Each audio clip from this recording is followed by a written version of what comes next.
Okay, you're being muted now.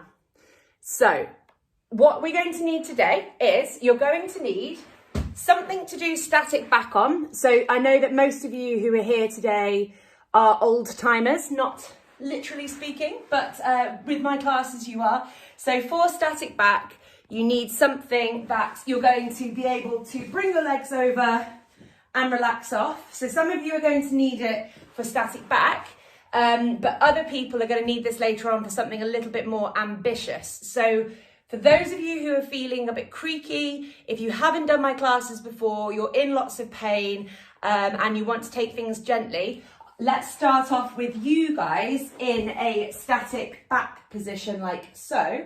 So your palms are facing up, your knees are over the thing that you've got, which doesn't sound very scientific, but hopefully you know what I mean. And if you need to, you can prop your head up on a block or a pillow or a jumper or something like that. But the aim of the game is that as time goes on, either today or in another appointment, your head is going to allow itself to go all the way back to the ground. And I just want you to kind of lie there, take some deep breaths in and out of your nose, get yourself set up. For those of you who are feeling a bit less creaky, and actually for everybody else, we're going to need this at some point as well, you're going to need preferably 2 yoga blocks, or you're going to need like a bolster-like thing. So a bolster is something like this, or it could be 2 quite puffy fleeces or something like that. So we're not using our blocks for what we normally use them for, we're using them as props. So for the people that are feeling a bit creaky, you get yourselves in static back and lie there and breathe for a little bit. And for the rest of you, you're going to come to your supported fish position. So supported fish, if you're super flexible in your thoracic, your upper spine, supported fish is going to have a yoga block or whatever it is that you've got here in between those shoulder blades. Oh, smooth. And you're going to keep the palms facing up, head on the floor. If you're not that flexible in your upper spine, you can turn the yoga block or whatever you've got this way around so that it's a bit lower.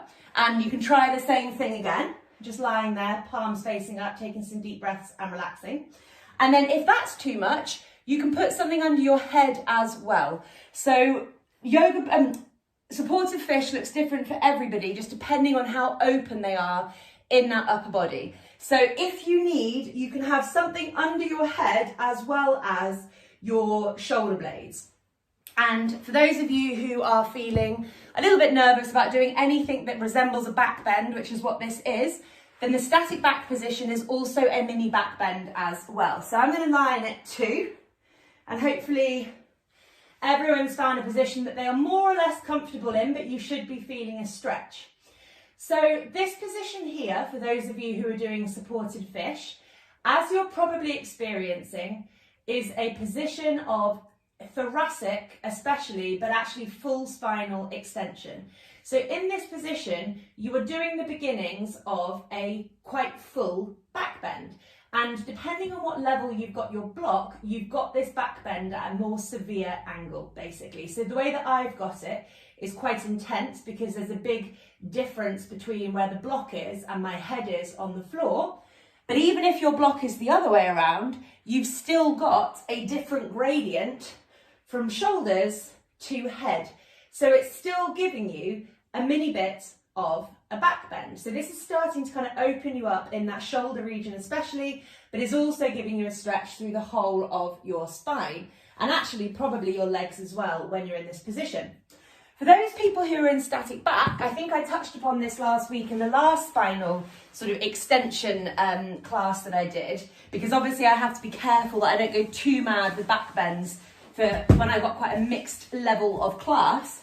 So with the static back position, if you are somebody who is very sort of hunched forward and tight when you're sat on a chair, this is actually a back bend as well. So your spine is kind of elongating and stretching out backwards on the floor, and hopefully one day your neck and your head are going to comfortably touch the floor as well. But for those of you who feel uncomfortable through their head and neck right now, as I said before, feel free to prop it up. So you're just going to lie here for a couple of minutes, regardless of what position you're in.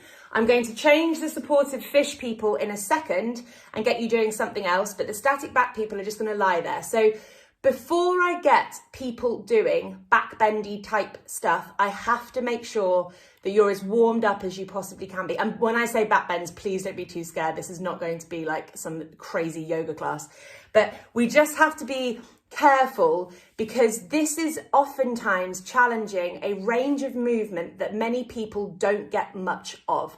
So this can be an area which is very, very important, and we want to be pushing you as much as your body can handle in order for you to improve that range of movement and kind of where your body feels comfortable. But equally, we don't want to make your body panic and kind of get stiff and angry and upset. So you just have to work within your limits. It's the same rules for any of my classes. Anything that feels like hard work, but is doing you, as you know, it's a good stretch. It's a difficult muscle burn, but it all feels like good stuff. Brilliant. Keep on doing it. If anything feels like it's aggravating normal symptoms of pain, please stop doing it. It's not the move for you. I never want people pushing through real symptoms of pain. So for those of you who are doing supported fish, you're now going to do, oh, and actually I haven't really done an intro to this class at all. So today we're doing some spinal mobility stuff, and we're also looking at extension. And I'm saying extension in a sort of generalized way because we're looking at extension of the whole body rather than a specific joint as such. So currently in your supported fish position, you are mainly in thoracic extension. Now what I would like you to do, supportive fish people, is to bring the yoga block down to your sacrum, which is the flat platey bit at the bottom of your spine, your pelvis, and depending on how flexible you feel through your mid-back, you either pop the yoga block the super flat way, the medium way, or if you're feeling crazy, you can go up high. So this would always be my choice, but again, work with what your body wants you to do. I'd rather you not do this and get injured rather than go for the smallest level, still feel a bit of a stretch and doing yourself a much better job long term than going for the hard version. But I actually feel like I really want to do this right now, so I'm going to do it. For the rest of you in static back, hopefully you're just allowing that spine to relax off, your body's feeling a bit more settled and comfortable, and you are still getting benefits by being in static back. If you are very creaky through your spine or in lots of pain, something like this is probably not going to help you. So we're just going to lie here again just for a few minutes trying to breathe in and out of our noses, and I'll walk you through the mechanics of this posture as well.